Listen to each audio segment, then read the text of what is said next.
पान के भोग में गलती से भी न डालें यह चीज़ें, वरना हो जाएगा अनर्थ, बिगड़ जाएंगे बनते हुए सारे काम।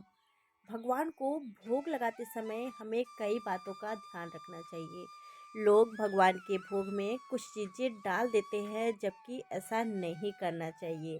तो आइए जानते हैं कि लोग प्रतिदिन अपने घर में पूजा पाठ करते हैं और उन्हें प्रसन्न करने के लिए भोग लगाते हैं। कई घरों में लोग अपने घरों में बनने वाले भोजन को ही भगवान को भोग के रूप में अर्पित कर देते हैं। उसके बाद उसे प्रसाद स्वरूप स्वयं भी ग्रहण करते हैं। वहीं कई लोग भगवान को प्रसन्न करने के लिए मोदक, मिठाइयाँ, अलग अलग प्रकार के फल और कई अन्य सामग्री चढ़ाते हैं। लेकिन यह जरूरी नहीं है कि भगवान के भोग में डाली गई सभी सामग्री सभी देवताओं को पसंद आएगी। ऐसे में भगवान को भोग लगाते समय कई बातों का ध्यान रखना चाहिए। भोग में बिना जानकारी के कभी न डालें ये सामग्री। तो आइए जानते हैं, भगवान को भोग लगाते समय हमें कई बातों का ध्यान रखना चाहिए। लोग भगवान के भोग में अक्सर तुलसी पत्र डाल देते हैं, जबकि ऐसा नहीं करना चाहिए। तुलसी पत्र सभी देवी देवताओं को पसंद नहीं आता, यानी कि पसंद नहीं होता, न तो चढ़ता है। उन्होंने बताया है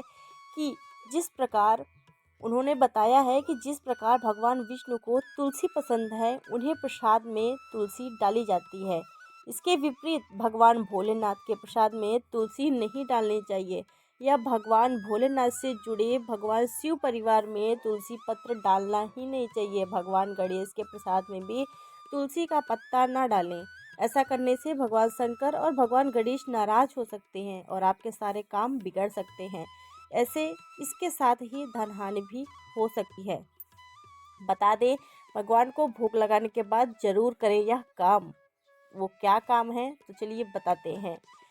भगवान को भोग लगाने के बाद उसे उतारकर तुरंत प्रसाद के तौर पर ग्रहण करने लगते हैं, जबकि ऐसा नहीं करना चाहिए।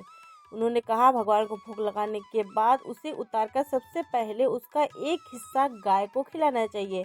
ऐसी मान्यता है, गाय को भगवान का प्रसाद खिलाने के बाद पूजा का विशेष फल प्राप्त होता है। गाय को प्रसाद का अंश खिलाने के बाद ही उसे स्वयं खाना चाहिए, उसे लोगों में वितरित करना चाहिए। भगवान को भोग लगाते समय अभी इन बातों का ध्यान रखकर आप पूजा का विशेष फल प्राप्त कर सकते हैं।